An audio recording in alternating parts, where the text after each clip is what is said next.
जामताड़ा जिला के करमाटार प्रखंड में करमाटार प्रखंड क्षेत्र के अंतर्गत आने वाला ग्राम पंचायत राज है नवाडी के मुखिया सजाद अंसारी साहब हमारे साथ जुड़ रहे हैं और अपने पंचायत में 5 साल के कार्यकाल में जो भी विकास का कार्य इन्होंने किया वो हमारे साथ साझा कर रहे हैं। बताएं मुखिया जी, आपके कार्यकाल में इस पंचायत में कौन कौन सा विकास का कार्य किया गया?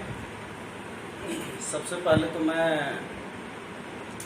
अपने पंचायत वासियों को धन्यवाद करना चाहूँगा, क्योंकि जब से लगातार 2 मरतबा पंचायत चुनाव हुआ, पहले हमारी पत्नी मुखिया थी नवाडी पंचायत में, और इस वक्त वर्तमान में मैं हूँ।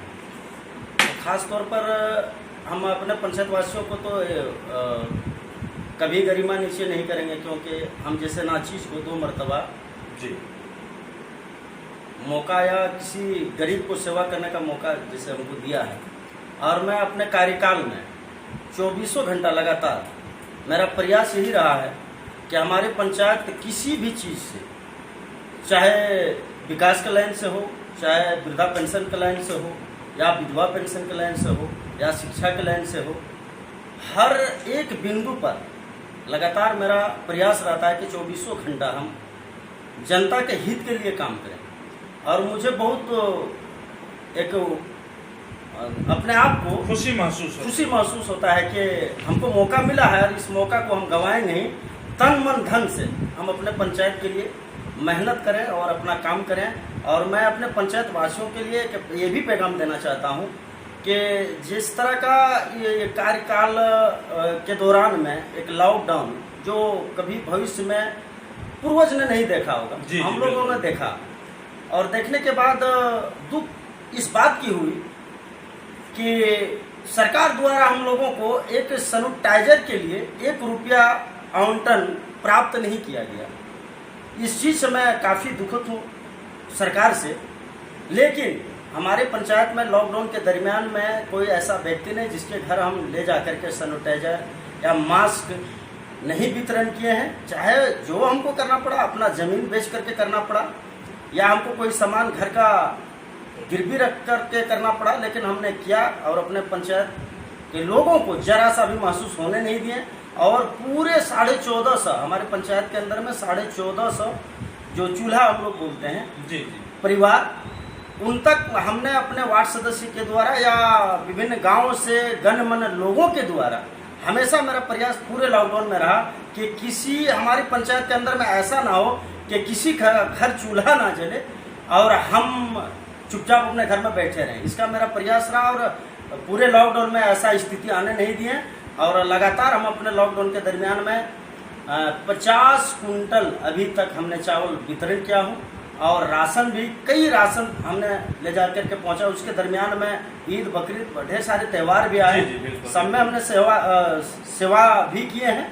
और सेवा हम इसलिए किए हैं कि एक नाचीज को यहाँ के लोगों ने हमको एक बहुत बड़ा मतलब 2 मरतबा मुखिया बनाने का काम किया। और मेरा प्रयास रहेगा कि आने वाले चुनाव जो होंगे, मेरा उम्मीद है, पूर्ण उम्मीद है, और हम पूरे जोश व खरोश के साथ मैं कहना चाहूँगा कि इस मरतबा भी, दोनों मरतबा से अच्छा है, इस मरतबा भी हम चुनाव जीतेंगे और यहाँ की जनता हमको फिर साथ देंगे और फिर सेवा करने का मौका देगा। क्योंकि काफ़ी हम देखते हैं कि हमारे जनता यहाँ की जो भी है पंचायत के, काफ़ी हमसे खुश रहते हैं। और खास करके खुश रहने का एक ये कारण होता है कि हमारे पास हम अपने घर में जनता दरबार नहीं लगाते हैं। पंचायत का किसी भी चूल्हा या किसी भी घर के या किसी भी सदस्य का समस्या हो, हम निराकरण वहीं जाके करते हैं और उनको बोल देते हैं कि आप अपने फजूल टाइम बेकार आकर के हमारे दरवाजे के सामने ना खराब करें, खुद हम जा करके बैठ करके वहाँ उसका निराकरण करते हैं। और इस चीज़ से काफ़ी हमारे पंचायत के लोग खुश हैं।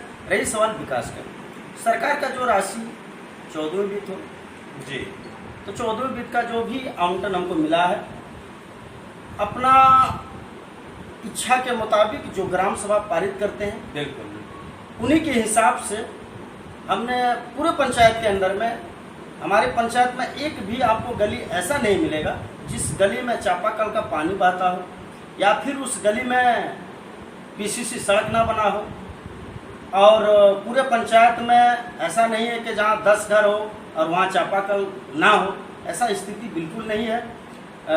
2 मरतबा लगातार चुनाव हम और हमारे परिवार जीतने से एक यहाँ के पब्लिकों का ये फायदा हुआ है और कि चापाकल का भी समस्या हमने दूर किया है। और अब अभी वर्तमान में चापाकल जहाँ कहीं भी खराब होता है, सूचना मिलने पर हम तुरंत मिस्त्री भेजते हैं और अपना व्यक्तिगत हम अपना उनको काम कराते हैं ताकि लोगों को कोई समस्या ना हो। चूंकि झारखंड में लंबे समय के बाद पंचायत का चुनाव हुआ, जिसमें मुखिया जी के मैडम यहाँ प्रथम बार पंचायत के मुखिया के पद पर चुनाव जीती, उनके 5 साल के कार्यकाल को लोगों ने देखा और पुनः इन्हें भी मौका दिया। चूंकि काफी युवा मुखिया हैं और इनके कुशल नेतृत्व में बेहतर विकास भी हुआ है। ये जनता से अपील भी कर रहे हैं कि अगर दोबारा फिर चुनाव तीसरे कार्यकाल का होगा, उसमें निश्चित तौर पर पंचायत के जनता जनार्दन ने हमारे ऊपर भरोसा जताएगा। चूंकि कुशल नेतृत्व में बेहतर विकास का काम इन्होंने किया, लेकिन मुखिया जी ने काफी एक बात भी कहा जिससे काफी सोचने और जानने की विषय है। लगातार सरकार घोषणाएं करती है। इस कोरोना काल में भी सरकार की तरफ से घोषणा किया गया था कि 14 फाइनेंस के माध्यम से मुखिया अपने पंचायत में मास्क सैनिटाइजर का वितरण करेंगे, लेकिन वैसा होते हुए दिखाई नहीं दिया, जिससे कहीं न कहीं मुखिया जी को इस चीज का काफी तकलीफ है। लेकिन इन सभी समस्याओं को देखते हुए मुखिया जी ने अपने माध्यम से पंचायत में लोगों के बीच मास्क सैनिटाइजर का वितरण किया और इस वैश्विक महामारी में लोगों का काफी सहयोग किया। और क्या समस्या है मुखिया जी? समस्या अभी फिलहाल ऐसे कुछ नहीं है। समस्या एक बड़ी ये है कि हम लोगों का जो अभी 15वीं वित्त का जो फंड जी अवेलेबल हम लोगों का खाता में आ चुका है, लेकिन वर्तमान स्थिति में अभी हम लोग उस पर कोई रोक लगाया गया ऊपर से, जो कि हम लोग अभी काम नहीं कर पा रहे हैं। एक ये चीज़ का एक लेटर आया कि आप सॉफ्टवेयर बना सकते हैं और एक तो काम छोटा छोटा है। क्योंकि ग्राम सभा जो है मुखिया जी, पंचायती राज व्यवस्था में ग्राम सभा एक स्वतंत्र इकाई है जी। ग्राम सभा में जो लोग डिसीजन लेते हैं उस क्षेत्र में विकास होना चाहिए। चूंकि पंचायत में एक मुखिया से बेहतर कोई नहीं बता सकता कि हमारे क्षेत्र में कौन सा कार्य पहले करना जरूरी है। पंचायती राज व्यवस्था में जिस तरह से सरकार के पदाधिकारियों का हस्तक्षेप या सरकार का गाइडलाइन होता है, उन्हीं के हिसाब से आप लोगों को योजनाओं का संचालन करना पड़ता है। जी जी। तो जिस तरह से पंचायती राज व्यवस्था में ग्राम सभा को स्वतंत्र नहीं किया गया है, तो क्या इससे जो एक महात्मा गांधी का सोच था ग्राम स्वराज का, वो सपना साकार हो पाएगा? बिल्कुल पानी में फिर गया। बिल्कुल पानी फिर गया। कहीं न कहीं त्रिस्तरीय पंचायती राज व्यवस्था के जनप्रतिनिधियों में एक खासा नाराजगी